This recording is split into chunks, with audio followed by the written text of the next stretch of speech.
And she starts talking and talking, and I know the next thing I heard was, you may not be able to have children. I was like, what? I may not be able to what?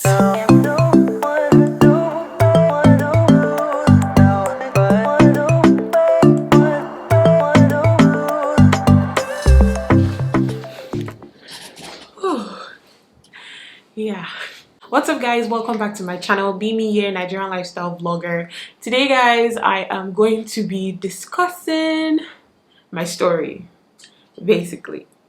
I don't know what the title of this video is going to be yet, but I'm sure that from the title of this video, you would know what I want to talk about, and it's basically my story. That's just how I'm going to put it. So if you want to know what this story is about, let's just keep watching, okay? So a couple of days ago, Kiki Palmer, a celebrity, posted on Instagram page talking about her struggles with PCOS, and you know, she shared a picture. I'll leave a picture somewhere here of like her skin issues that she's having, and just shared a little bit about PCOS and just encouraging ladies out there living with PCOS to, you know, don't accept it like that.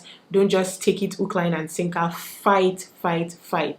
And you know, I took the story and posted it on my Insta story, and you know, basically just giving the caption that you guys know my struggle with PCOS, and you know that I always would say and tell you guys that don't let whatever anybody says define you, and you can beat it, you can fight it. And then a lot of people actually went into my DMs and were like, oh my god, I didn't know you had PCOS. Oh my god, how do I deal with this? Oh my god, I'm also struggling with this, blah blah blah. And I was like, I feel like I have said it 1,000,001 times on Twitter, on Instagram, but I guess because I keep getting new followers and, you know, new people subscribe to my channel, a lot of people, even older people, maybe they had missed that post, probably missed that part about me. And then I told one of them, and I was like, you know what, I am actually going to come and share my story, struggling, and how I was able to conceive with PCOS on my channel.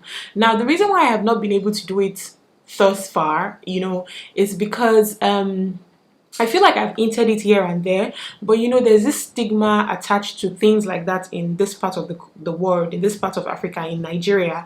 There's a stigma, you know, people are like, oh, don't talk about your infertility issues, don't talk about this, don't talk about that. In fact, I feel like some of my family members, if they're watching this video, they're going to be like, why is she doing this? Why is she talking about this? But you know, I have prayed. And I got a leading from God to continue to talk about it. So there's nothing any man wants to say. God is like the ultimate. So if God can tell me to go ahead, I don't think there's anybody that can tell me, oh, take that video down, oh, don't talk about it. I have actually had an aunt that told me, oh, don't talk about your PCOS issues. No, you don't talk about things like that on social media. You keep it to yourself. But I realized that, and I told God that I want to bless somebody. I want somebody to be blessed. I want somebody to not feel like they're alone. I want somebody to learn something, and I feel like that's part of the reasons why God gave me this platform, to be able to encourage people out there, especially women out there. So why would I want to keep such story to myself? Because it's a stigma in this part of Africa. I don't subscribe to it, and I don't buy it at all. So if you're my family member and you're watching this and you feel like, why is she doing this video? I apologize. I'm very sorry. You will message me later to say, Gbemi, why did you do that video? And I will explain to you that God gave me the leading and the go ahead to actually talk about it, and even probably even do more, like create a foundation for something like this. So yes, if you still don't know by now, the story I'm going to be sharing is my PCOS story and how I was able to conceive with PCOS. So first off, what is PCOS? PCOS is polycystic ovarian syndrome. I actually did not know that this thing ever existed in this life. I had never heard about it till I got diagnosed for it. I had never ever heard of PCOS till I got diagnosed for it. It's crazy, right? Yes. This was way back about 7 years ago, 8 years ago. So I've been struggling with PCOS for about 8 years now. I specifically remember that year. It was my birthday. It was September. I think September 12th. I was living in DC at the time. I was supposed to travel to, well, I traveled to New York to celebrate my birthday with my friends at the time. So I remember that while I was traveling to New York, I got my monthly visitor, as Nigerians like to call it, my August visitor, my September visitor, my period. And so that was how I was able to make a mental note of the day that this period started. Thank God it happened on the day that was prestigious to me. Let me explain like that, so that I would have a mental note, because prior to that I didn't have an app. I wasn't checking on my cycle calendar. I was not sexually active, so I didn't think that I had to do any of those things. Prior to that time, there were months that I would not see my period. I just thought, oh, whoop-de-doo, praise the Lord, I'm cuckoo not sexually active, so there's no way that I am pregnant. So it's all good. God just wants me to have a break. And I had several breaks like that I would not see my period. And then there were also months where your normal period is about 5 to 6 7 days. I would have mine for 2 weeks, but it would stop, so I didn't see any big deal in it. So this particular September, my period kept coming. At the time I had to buy adult diapers. I did not understand what was going on. Week 1, week 2, week 3, week 4, week 5. I was way into October, like ending of October, and I was still seeing my period, and I was like, you know what, nah, this is not ordinary anymore. And then I took myself to the hospital, and they did a series of tests, from transvaginal scans to regular scans to ultrasounds to I did so many tests. And then after the day they told me to come and collect the results for the test, I went to the doctor. I think it was that same day or a day after. And then the doctor was a white lady, a Caucasian lady, and she was talking to me. And I remember she said, oh yeah, so after like so much investigation and everything, we found out that you have something called polycystic ovarian syndrome, PCOS. And I was like, what the like, what is that? The first thing I asked her was, is he deadly? She's like, no, he's not deadly. I was like, okay. And then she starts talking, and I know the next thing I heard was, you may not be able to have children. That part that I heard, like infertility, that was where I zoned out. I was like, what? I may not be able to what? So after she said all these things and was like, okay, well, first off, we're going to help you stop your period that you've been seeing, so we're going to prescribe some birth control pills. I was like, hold up.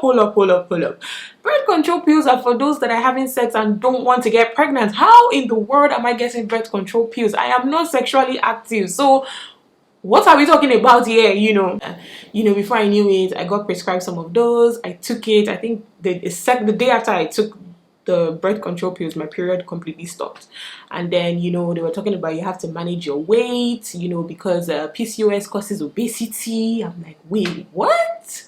And that was how the whole struggle started. So PCOS, polycystic ovarian syndrome, ovary syndrome, is an hormonal disorder caused among women of reproductive age. Women with PCOS may have infrequent or prolonged menstrual periods or excess male hormones, which are androgens. The ovaries may develop numerous small collections of fluid follicles and fail to regularly release eggs. And I think it's that failure to regularly release eggs that causes the whole infertility, where you don't get to have kids. The exact cause of PCOS is unknown. I asked the doctor and I was like, what caused it? Like, what did I do? She was like, no, we don't know the cause of PCOS. Like, nobody knows. Like, it's just something that happens to women, but they are yet to find out the cause. So if you're living with PCOS, or if you know somebody that has PCOS, it's not their fault. They did not cause it. The doctors don't even know what caused it. So some of the complications of PCOS is, number 1, infertility. Number 2, gestational diabetes in pregnancy or high blood pressure. I did not have that, thank God. Miscarriage or premature birth. Non-alcoholic steatohepatitis, metabolic syndrome, type 2 diabetes, sleep apnea, depression. Oh my God, boy was I depressed. Abnormal uterine bleeding, and cancer of the uterine lining, basically. So just Google all these things and you can find out all that information. I'm just here today to share my story, and I've just shared with you guys how I was able to find out that I had PCOS. And so, like I said earlier, I was prescribed birth control pills, which I used for about 2 years, and then I moved back to Nigeria, met my mom's doctor, and then I got prescribed Primolute. And then on the other hand, you know, I was advised to also, you know, work on my health, eat healthy, exercise, and all that great stuff. So when I moved back to Nigeria, I wasn't driving at the time, I was walking everywhere. So I lost a whole bunch of weight because I was walking, and I wasn't really eating right. I'm not even going to lie to you, but just because I was walking almost everywhere I was walking and taking the bus, I lost a whole bunch of weight. So I think that helped in regularizing it a little. So now let me tell you how I was able to conceive with PCOS and, you know, basically any hormonal imbalance that any woman might have. So if you're struggling, and, you know, this was how I was able to conceive.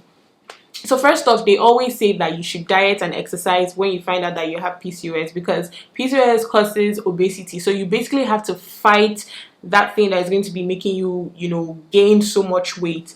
So when I got married, I remember that my husband and I enrolled at a gym close to our house.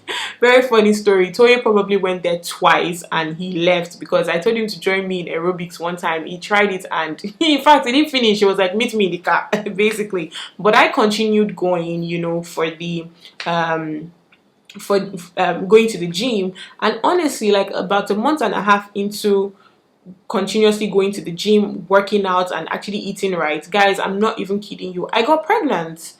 Like it's very funny, but I did get pregnant. So I would say that, you know, don't when they say work out and exercise, don't take it for granted. I'm not saying that you should starve yourself, but just do the barest minimum that you can do. Just do something, even if it is walking. I remember before we got married, Toya and I were always every evening he would leave his house and come to my parents' house, because I was living in my parents' house. Every evening we would take walks, like, because I made sure that I had to get in 10,000 steps in a day. So I was doing all that till we got married, and then after we got married, we actually still enrolled in a gym. So just do something. When I say diet, it wasn't like I was eating only fruits and vegetables. Like, I was still eating rice, I was still eating normal stuff, but I was just doing something extra, you know. So portion control and all that stuff, just try to do that. Just, you know, you want to conceive, you want to have a baby, just do that for the meantime, and then you just, you know, you will definitely see changes. Number two thing I advise you to do is get ovulation test kits, or if you have the apps on your phone, something like that. But sometimes the apps could be somewhat inaccurate when you have PCOS, because, you know, these things, you know, they jiggle right, left, and center. So I have different apps. I have Ovia, I have Flow. I think I had another one before I got pregnant. So I had about 3 apps on my phone. So, and I was also getting ovulation test kits. So what I used to do is that I would pee on the ovulation test kit, and, you know, I would find out if I was ovulating. And and then even the apps would tell me, like, if the app says, so you're going to be ovulating in 2-3 days, or your ovulation day is in 3 days, I would make sure that I had sex some days before the ovulation day, because I heard that the men's sperm stays inside of you for about 5 days or 6 days or something like that before they, you know, they are useless basically. So I used to make sure that I had, well, sex a few days before the ovulation day. I don't know if that makes any sense. You know what, just chat me up if it doesn't make any sense, but I've explained it, what I think it is. So you get ovulation test strips or test kits, whatever, or you have the app on your phone. The apps were very useful for me, but sometimes they could be somewhat inaccurate. So I would just make sure that, okay, days before that period, that ovulation, so I just make sure that days before that ovulation day, I would make sure that I had sex. And it won't just be just days before. So you know, you could do it 3 days before, do it again 2 days before, 1 day before, on the day after, 2 days after, just, you know, to be on the safe side. So yes, that's the second thing I did. So that's the second thing I did. Number 3, surround yourself with huge support system. I cannot emphasize that enough. You need support around you. You don't need somebody that is going to be telling you why you fat, why you this, why you that. You need serious support system around you. You need people that care about you. Some men have messaged me to ask me, how can they help their girlfriends? How can they help their wives? How can they help their sisters? And it brings me so much joy. Guys, I'm not even kidding you. I have so many of those messages, especially on Twitter. It brings me so much joy when these men message me. Like, I then start telling them, just, you know, love her, show her, give her words of affirmation that you're not leaving her, you're okay with her. Tell her, let's take walks together, you know, so that you can exercise. When she's trying to eat healthy, that's not when you say you want to eat big bowl of eba. Like, just be very, very helpful, you know.